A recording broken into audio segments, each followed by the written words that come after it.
Friends, I welcome you today again to the class for calculus. As we want to start, today we are going to deal with integration and differentiation of trig inverses. Okay, we all know the trig functions. We have cos theta, we have sine theta, we have tan theta. Now, when you talk of an inverse, let me give you an example. If you have x, and you want to write x as an inverse, you have x to the power negative 1. Are you seeing that? Now, how do we write cos inverse? How do we write sine inverse? How do we write tan inverse? It is not hard. What we are going to do is this. We are going to write this one as cos inverse. Because we have theta there, we are going to put theta. Okay? The same way with this one, we have sine inverse. Because we have theta, we put what? Theta. Even the same one here, we have tan inverse over theta. Now, we are dealing with differentiation. Okay? How do we differentiate? For example, you are given tan inverse. How are you going to differentiate tan inverse? Yesterday, we dealt with the differentiation of cos, where we say it is negative sine. You remember that? Yes. And we also dealt with sine, where we say the differentiation of sine is cos. When you differentiate tan, you get what? Sec squared theta. So tan inverse, you forgot a 1 there, you just put it there, okay? Yeah, cos. Alright, so even cos, you put a 1 there. So cos inverse of theta, sine inverse of theta, and tan inverse of theta. In starting, let us deal with the derivative of sine inverse over theta. Okay, let's say our function is y is equal to sine inverse of theta. But now, how do we find the derivative? Okay, now, to you viewers, just concentrate much on this part here because it is the simplest way of doing this. Okay, now we get started. We know that y is equal to sine inverse of theta can be written as sine y is equal to theta. Okay? Sine inverse of theta, y is equal to sine inverse of theta can also be written as sine y is equal to theta. After doing that, you differentiate. We know when we differentiate sine y, what do we get? Cos y. So when we differentiate sine y, we get cos y.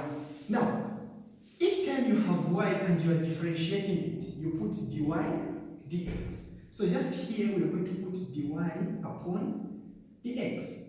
What do you get when you differentiate theta with respect to theta? Remember we're dealing with theta here, so we put theta instead of x. When you differentiate theta, what do you get? You get 1. Are you seeing that?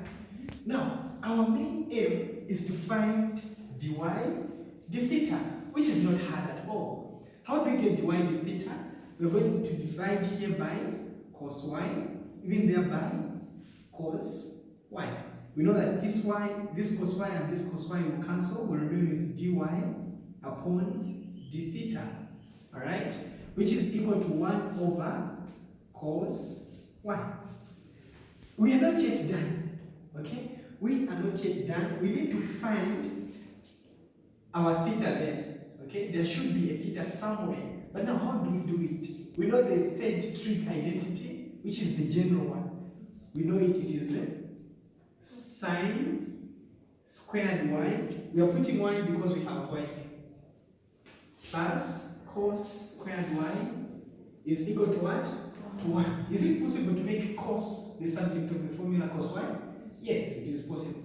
So we take sine the other side, we remain with cos squared y is equal to 1 minus sine squared y. Okay, now, what are we going to do? We want to make cos y the subject of the formula and not cos squared y. Okay? Here we have cos squared y. So to remove the square, we introduce the square root on both sides. Okay? When we introduce the square root on both sides, this 2 and the square, we know what? The square root will cancel. We remain with it. Cos y, which is giving us 1 minus sine squared y. Have we made cos y the subtend? Yes, we have. Now, do we know the value of sine y? Do we have sine y here? Yes. We know that sine y is what? Theta. So when there's sine y, you just put theta. So you have cos y is equal to the square root of 1 minus. Where there's sine y, we are going to put theta. Now remember, this one is squared. So square is 1 here. Okay, so we've made cos y the subject of the formula. What do we do next? Where there's cos y, we replace. Okay, so our dy upon d theta is equal to 1 over, where there's cos y, we are going to put the square root of 1 minus theta squared, and this is the final answer. Is there any question? Is there any question?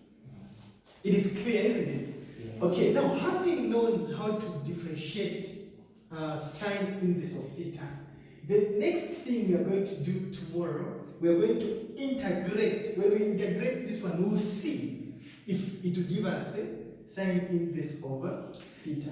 As for today, we are going to end there. Go and practice cos inverse of theta and also tan inverse over theta.